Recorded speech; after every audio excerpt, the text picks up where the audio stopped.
This week's episode talked about false beliefs, and specifically some of the false beliefs held within the Christian church and the way that the church is structured. So if you haven't listened to that episode, I think it's a good episode. It is not at all what I thought I was writing when I sat down to write that episode. It got hijacked a little bit, but I am really happy with the way that it turned out. I think that it draws attention to some of the problems. In the beliefs episodes, eventually we're going to move to solutions and how to strengthen your beliefs. But I wanted to start by diagnosing the problem, talk about what a false belief looks like so that we can start to diagnose our own beliefs and say, okay, this belief isn't what I want it to be. How do I turn it into something that will actually sustain my life? So we're starting with diagnosing the problem, drawing attention to the things that are broken. Then we're going to move on to how to have stronger beliefs going forward. So today on the YouTube channel, what I want to do is talk about hearing God's voice.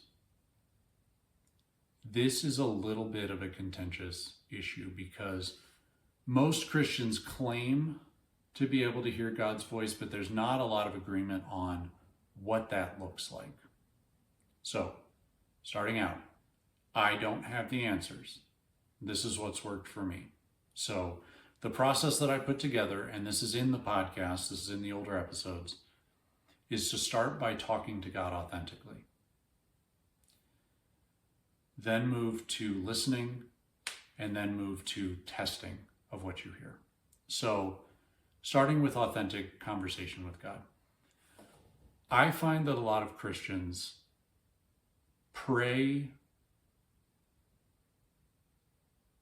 in the way that the Christian they would like to be would pray. So instead of saying, God, here's what I've got, they say, okay, I want to be a good Christian. I think this is what a good Christian looks like. This is what I think a good Christian prayer sounds like. And I think it's okay to say, God, this prayer doesn't feel sufficient. This isn't the prayer that I want it to be, but this is what I've got right now. Right? You're not going to trick him. You're not going to say, God, here's my prayer. It's going to make you think that I'm a better, stronger Christian than I am. That's not how it works. He knows everything, including all of your various failings.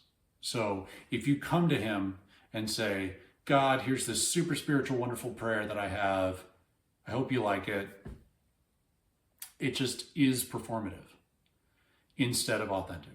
So let's start, if we're going to say, God, I want you to speak to me, let's start by speaking to him in correct ways, in honest ways. Say, God, here's my heart. Here's what I think. Here's everything that I know to give you right now. Now, I would like that to be better. So teach me how to pray better in the future. But for now, this is what you get because this is what I've got. If you want to yell and scream, yell and scream.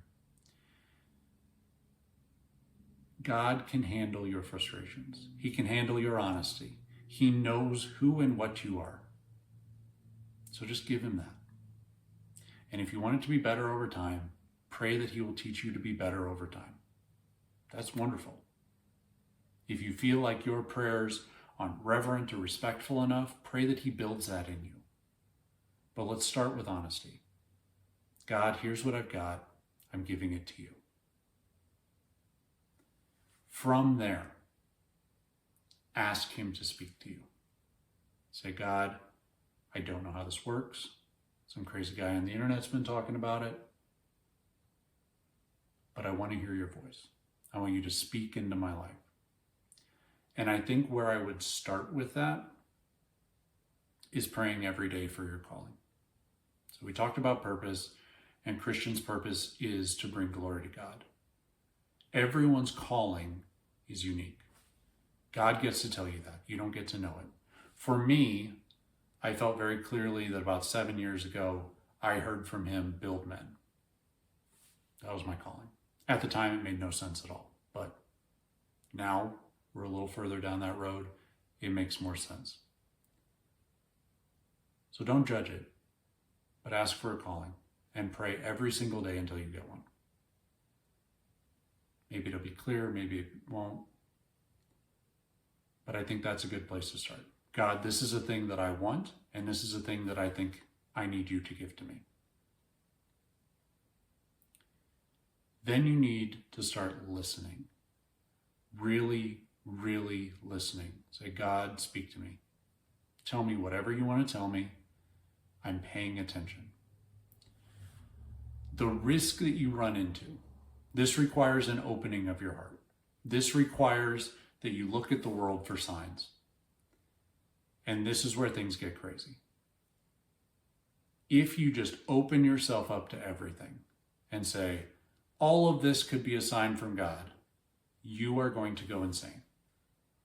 If you say, oh, I stubbed my toe, God, what does that mean? Probably nothing. You need to find a way for him to communicate you that you are comfortable with. Now, for a lot of Christians, they like to say that God speaks to them through the Bible. And I think that's a very good place to start. The thing about hearing God from the Bible is when you're testing, you need to test it against God's nature and you need to test it against reality, right? So when you're in the Bible, you're already dealing with God's nature. The Bible tells you who God is and how he operates. So if you can start there, you've already cleared one of the two hurdles. Then you have to move on to, how does this operate in the real world? If you start on the other side and say, okay, I think I heard something outside of the Bible, then you have to do both steps. You have to say, okay, is this in God's nature? Is this something that makes sense? Is this how reality works? And is this God's voice or not? And that requires a lot of discernment. So in the episode called Hearing Voices, I said that there are basically 4 different things that you can hear when you open yourself up and start hearing signs, when you kind of submit your will to the fact that things could be communicating to you. One is noise. It's just nonsense. It doesn't matter. It's everywhere in our society, but it's relatively easy to ignore because it doesn't feel like anything. It's things that happen to you, right? Your car breaks down. Is this a sign from God? No, your car just kind of is old and broke down. Okay. Then there's your own voice. Here's what your own voice sounds like. Your own voice always agrees with you, always agrees with everything that you want to do, and it generally likes you. Okay? Those are good things. You should listen to your own voice. Leveraging your own voice is a really good way to understand your beliefs. The problem that you run into with your own voice is sometimes you don't fully understand what you believe, and so it can get confusing because your voice maybe doesn't sound the way that you thought it would, or you have competing beliefs and you're not sure which of them should be winning in this scenario. So your own voice can be a little confusing, but generally it wants what you want and it always agrees with you. And that's fine. Listen to it, figure out your beliefs. It's not a bad thing. Then there's God's voice. God's voice, from my experience, generally doesn't care what you think or how you feel. It does not agree with you all the time. Generally, what it will do is point out your weaknesses or convict you about things that you know are right, but you're not willing to do anything about. That's generally what God's voice sounds like to me. Alternatively, God's voice will encourage you to do something that you don't even remotely understand. It'll say, go do this thing. You're like, why would I do that thing? What's going to happen after I do this thing? And you'll get radio silence. If you can lean into those things, I think that you will be surprised at what you find on the other side. If you say, okay, this feels weird, but it might be God's voice. I'm going to try actually doing the thing. Then on the back end, you get the feedback and you can say, okay, whatever happened, is this something that I feel like God led me to, or is this just random nonsense and noise coming out of my head? And it could be either. But if you don't test it, if you don't take the risk to actually go out there and try, you don't get the feedback. So if it's something that feels like it's pushing you out of your comfort zone, I always give that a little higher probability of being God's voice over just being my voice or noise. And then the final thing is the enemy's voice. And this one sometimes sounds like your voice and sometimes sounds like God's voice.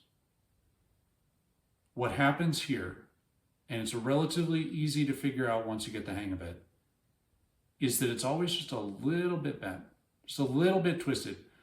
If it sounds like your voice, it'll sound like something you believe, but not be entirely true or entirely fair. If it sounds like God's voice, maybe it's pushing you out of your comfort zone, but in a way that's not in alignment with God's will or reality. Maybe it'll say, look, go do this big fancy thing. And you're like, no, I don't need to do that. Why would I be doing that? I find that God's voice pushes you gradually. It's not, hey, go sell everything, move across the country, and give all your money to the poor day one, right? Starts with small steps. If you get the big step right out the gate, I'm going to say that's the enemy trying to trick you. Now, because all of this requires discernment, you should not be doing it on your own. You need to talk to other believers and say, okay, I'm trying this new thing, might be a little bit crazy. What do you think? I think I heard this. I think that I've been pushed in this way. What do you think? And the goal is it's not always go do this, go do that. A lot of the times it's pointing to beliefs. This is why we're in the belief series right now. A lot of times it's saying, look, there's this underlying belief that's in pain. You know, we talked about problems of the self last week with addressing your family, manifesting in the family. A lot of times these triggers, as I call them, will point towards a belief that's in pain, right? So that you can fix it. Or it'll point to a new belief. There'll be a new belief bubbling up inside of you, and you say, okay, I need to start nurturing this. God is pointing my attention to this area. Let's pay attention to this area. And you can build it up over time. And that's really all listening to God's voice is. It is trial and error. It is messy. You will make mistakes. But eventually it's a skill that you can build up. And eventually it can become a very powerful force in your life. So use it, don't use it. That's up to you.